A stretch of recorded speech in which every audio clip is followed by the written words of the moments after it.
Paz seja convosco, eu sou a pastora Vânia e hoje é o dia 170 da nossa leitura diária da Palavra de Deus. E vamos ler o livro de Salmos, do capítulo 76 ao capítulo 78. Salmo 76. Deus é bem conhecido em Judá, o seu nome é famoso em Israel. A sua casa está em Jerusalém, ele mora no Monte Sião. Ali Deus quebrou todas as armas dos inimigos, as flechas, os escudos e as espadas. Como és glorioso, ó Deus! E como foste grandioso quando voltastes das montanhas, aonde derrotastes os teus inimigos.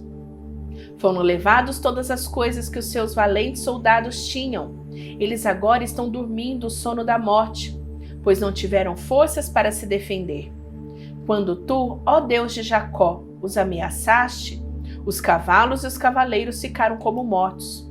Todas as pessoas têm medo de ti.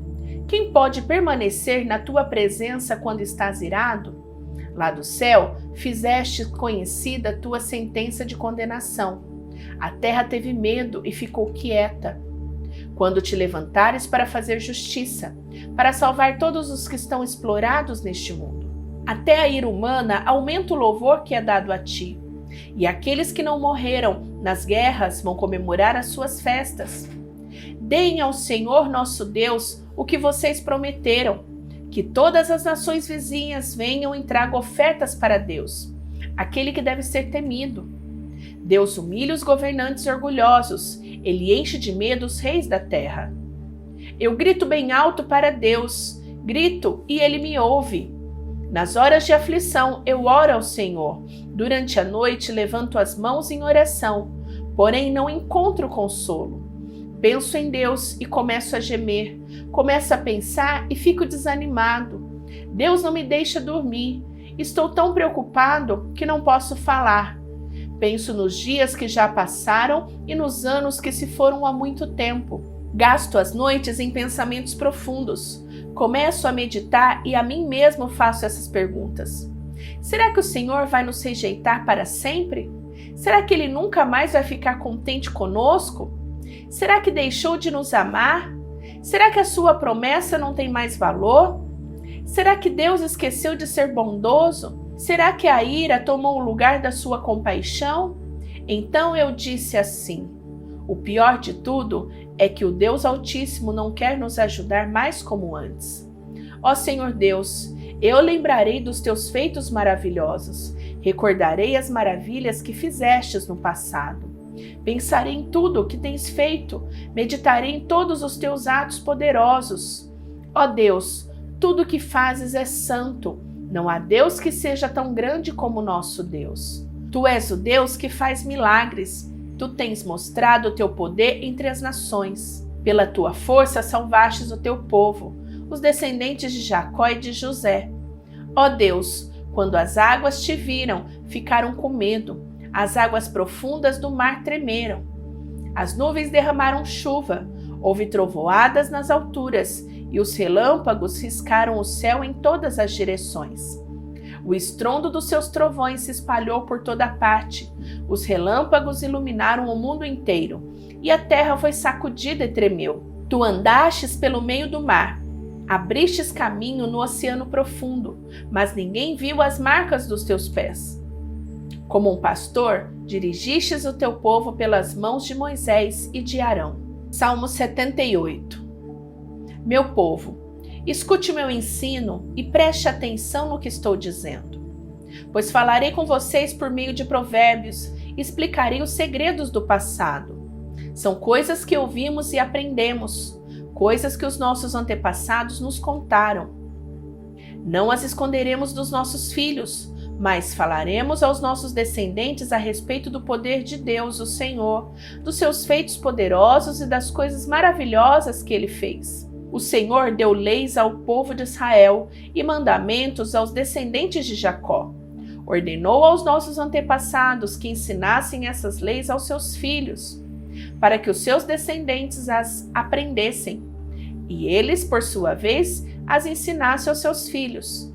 Assim eles também porão a sua confiança em Deus, não esquecerão o que Ele fez e obedecerão sempre os seus mandamentos. Eles não serão como seus antepassados, um povo rebelde e desobediente, que nunca foi firme na sua confiança em Deus e não permaneceu fiel a Ele. Os homens da tribo de Efraim, armados com arcos e flechas, fugiram no dia da batalha. Os israelitas não cumpriram a aliança que Deus havia feito com eles e não quiseram obedecer à sua lei. Esqueceram os milagres que ele havia feito na presença deles. Diante dos seus antepassados, Deus realizou milagres na planície de Zoan, na terra do Egito. Ele dividiu o mar e levou os israelitas pelo meio dele. Ele fez com que as águas se levantassem como muralhas. Durante o dia, eles o guiava como uma nuvem e de noite conduzia por meio de um clarão de fogo. Ele partiu rochas no deserto e das profundezas da terra tirou muita água para o povo beber. Fez com que nascessem fontes na rocha e que a água corresse como um rio. Mas os nossos antepassados continuaram a pecar contra Deus. Eles se revoltaram no deserto contra o Altíssimo. De propósito puseram a Deus à prova, pedindo a comida que queriam. Falaram contra ele, dizendo: será que Deus pode nos dar comida no deserto? É verdade que ele partiu a rocha e que a água começou a correr como um rio. Mas será que ele pode nos dar pão? Será que pode fornecer carne para o seu povo? Quando o Senhor Deus ouviu isso, ficou furioso. Ele atacou o seu povo com fogo e a sua ira contra eles aumentou, porque não confiaram nele e não acreditaram que ele os poderia salvar. Porém, Deus deu ordem ao céu lá em cima e mandou que as suas portas se abrissem. E ele deu ao povo pão do céu, fazendo com que caísse o maná para eles comerem. E assim comeram o pão dos anjos. Deus lhe deu comida com fartura. Depois ele fez soprar do céu o vento leste e pelo seu poder agitou o vento sul. Sobre o povo fez cair tantas aves que pareciam nuvens de pó, ou os grãos de areia de uma praia. As aves caíam no meio do acampamento, em volta das barracas. Então os israelitas comeram e ficaram satisfeitos, pois Deus lhe deu o que eles queriam. Mas enquanto estavam comendo, antes mesmo de ficarem satisfeitos, Deus ficou irado com eles e matou os homens mais fortes e os melhores jovens de Israel. Mesmo depois desses milagres, o povo ainda continuou a pecar e não quis acreditar em Deus. Por isso, ele os destruiu como se a vida deles fosse um sopro, como um desastre que acontece de repente. Porém, quando Deus matava alguns, os que ficavam vivos voltavam para eles. Eles se arrependiam e oravam com sinceridade a ele. Eles lembravam que Deus era sua rocha, lembravam que o Altíssimo era o seu Salvador. Mas todas as palavras deles eram mentiras, tudo o que diziam era apenas para enganar. O coração deles não era sincero para com Deus e não foram fiéis à aliança que Deus havia feito com eles. Porém, Deus teve misericórdia do seu povo. Ele não os destruiu, mas perdoou seus pecados. Muitas vezes parou com a sua ira e não se deixou levar pelo seu furor.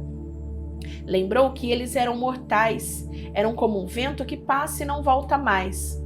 Quantas vezes se revoltaram contra Deus no deserto? Quantas vezes o fizeram ficar triste? Repetidas vezes o puseram à prova e entristeceram o santo Deus de Israel. Eles esqueceram o seu grande poder e o dia em que eles tinham salvado dos seus inimigos. Esqueceram as coisas maravilhosas e os milagres que ele havia feito na planície de Zoan, na terra do Egito. Ali ele fez com que os rios virassem sangue e assim os egípcios ficaram sem água para beber. Mandou moscas para os atormentarem e rãs para estragarem os seus campos. Também mandou gafanhotos para comerem as suas colheitas e destruírem as suas plantações. Com chuvas de pedras destruiu as suas videiras e com geada as suas figueiras. O seu gado e as suas ovelhas também morreram por causa das chuvas de pedra e dos raios. Ele os destruiu com o fogo da sua ira e com seu grande furor e a sua grande maldição, que vieram como mensageiros da morte. Ele não parou com a sua ira, nem deixou que eles vivessem, mas os matou como uma praga. Em cada casa na terra do Egito, Deus matou o filho mais velho. Depois, como pastor, Deus conduziu o povo de Israel para fora do Egito e o guiou pelo deserto. Ele os guiou com segurança, e eles não tiveram medo, mas os seus inimigos foram cobertos pelo mar. Deus levou os israelitas para a terra santa dele, para as montanhas que ele mesmo conquistou. Ele expulsou os moradores daquelas terras, enquanto seu povo avançava, repartiu as terras entre as tribos de Israel e deixou que os israelitas morassem nas casas dos seus antigos moradores. Mas os israelitas se revoltaram contra o Deus Altíssimo e o puseram à prova, não obedeceram aos seus mandamentos. E foram desleais e rebeldes com seus pais, traiçoeiros como flechas atiradas com um arco defeituoso. Eles o irritaram com seus altares pagãos e com seus ídolos fizeram com que ele ficasse enciumado. Quando Deus viu isso, ficou irado e rejeitou completamente o seu povo. Ele abandonou a sua tenda sagrada, que estava em Siló, a casa onde ele havia morado entre os seres humanos. Deus deixou que os inimigos tomassem a Arca da Aliança, que representava o seu poder e a sua glória. Ele ficou irado com seu próprio povo e deixou que eles fossem mortos pelos inimigos. Os jovens foram mortos na guerra e as moças não tinham com quem casar. Os sacerdotes foram mortos à espada e as suas viúvas foram proibidas de chorar por eles. Então o Senhor acordou como de um sono e gritou como um homem valente, embriagado pelo vinho. Ele fez com que os seus inimigos fugissem derrotados e envergonhados para sempre. Ele rejeitou os descendentes de José, não escolheu a tribo de Efraim. Pelo contrário, escolheu a tribo de Judá, o monte Sião que ele tanto ama. Ele construiu o seu templo parecido com a sua casa no céu e o fez firme como a terra que está segura para sempre. Então Deus escolheu seu servo Davi. Ele o tirou do curral de ovelhas quando ainda pastoreava o rebanho. Ele o pôs como rei de Israel, como pastor do povo de Deus. Davi cuidou deles com dedicação e os dirigiu com sabedoria. Finalizamos a leitura de hoje, mas amanhã tem muito mais da palavra de Deus para a tua vida. Vou te esperar. Beijo, que Deus te abençoe. Tchau, tchau.